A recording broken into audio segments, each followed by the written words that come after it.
আমরা স্পষ্ট ভাষায় বলতে চাই যে এই যে প্রক্রিয়া তারা করছেন, গণনা করা, রিজাল্ট দেওয়ার ক্ষেত্রে বিভিন্ন ধরনের কলাকৌশল, ইচ্ছাকৃতভাবে বলা হচ্ছে যে কোনো একটা বিশেষ উদ্দেশ্য সাধনের জন্য তারা এই কাজটি করছে। আমরা আগেও বলেছি যে আমরা সরকারের কাছে বাধা করবো না, দেশবাসীকে সাথে নিয়ে আমরা এই চক্রান্ত এবং ষড়যন্ত্রের আমরা বাধ্য হব এই ধরনের চক্রান্ত এবং ষড়যন্ত্র যারা করছেন তাদের বিরুদ্ধে আন্দোলন করেন, তাদেরকে আমরা জনগণের আমরা আজকে এসেছি এই কারণে গভীর রাত্রে যে আমরা দীর্ঘ সময় থেকে অপেক্ষা করছি। আমাদের কেন্দ্রীয় কার্যালয়ে আমাদের অনেক জামাত এবং শীর্ষ নেতৃত্ব তারা সেখানে দেশের সাথে কথা বলেছেন, এই ধরনের চিত্রগুলো বিভিন্ন জায়গাতে আসছে, সেই বিষয়ে আপনাদের বন্ধু যারা ছিলেন সেগুলোকে অবহিত করেছি।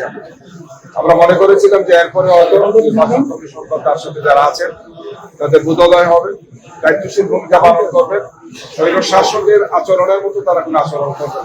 তাদের মনে হচ্ছে যে তারা বিশেষ কোনো উদ্দেশ্য নিয়ে এই সমস্ত কাজগুলো করছে। আমরা এখন নিশ্চিত যারা আছেন তাদের সাথে কথা বলবো, তাদের বক্তব্য শুনবো এবং আমাদের পক্ষ থেকে পরবর্তী কঠোর কর্মসূচি কি বিষয় আমরা সেটা আপনাদেরকে জানাবো। আমাদের শীর্ষ নেতৃত্বের সাথে আমরা আলোচনা করেছি, আমরা আবারও আলোচনা করবো। স্ট্রবেরি সুপার ডটেড ও ক্লাসিক ভ্যারিয়েন্ট সেন্সেশন জাগুক শিহরণ। ঢাকার সবগুলো আসন সমস্যা হচ্ছে এবং সেই সমস্ত আসন থেকে আসনের সাথে যারা আছেন, আসন পরিচালক বা সচিব বা প্রার্থী, তারা এই সমস্ত বিষয়ে আইনি পদক্ষেপ নেওয়ার জন্য তারা অনেক প্রস্তুতি নিয়েছে। আমাদের কাছে এটা খুবই স্পষ্ট সমান হচ্ছে যে কোন অবস্থায় এই ধরনের অনাকাঙ্ক্ষিত এবং অপ্রত্যাশিত দেশ করার কোনো কারণ নেই। বিশেষ কোনো কারণে, বিশেষ কোনো উদ্দেশ্যে অথবা আমাদের প্রতিপক্ষ যারা তাদেরকে কিছু বিশেষ সুবিধা দেওয়ার জন্য বা অন্যায়ভাবে তাদেরকে পাশ করানো, বিজয়ী দেখানোর জন্য এই ধরনের অনাকাঙ্ক্ষিত এবং অপ্রত্যাশিত তৈরি করা হচ্ছে।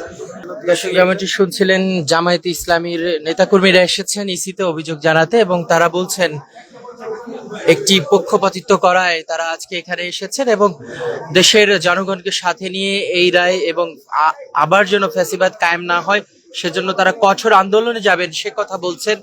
বাজে এখানে আমরা দেখেছি জামায়াত ইসলামের নেতাকর্মীরা তারা এসেছেন ইসিতে অভিযোগ জানাতে, সুনির্দিষ্ট বেশ কিছু অভিযোগ নিয়ে এসেছেন, ইসির সাথে কথা বলবেন এবং জামায়াত ইসলামের নেতাকর্মীরা আমরা দেখতে পেয়েছি ইসিতে এসে তারা তাদের যে সুস্পষ্ট বক্তব্য সেটি তুলে ধরেছেন এবং বলছেন যদি সঠিক কোনো তদন্ত বা বিচার না হয় সেক্ষেত্রে তারা কঠোর আন্দোলনে যাবেন সে কথাই বলছিলেন।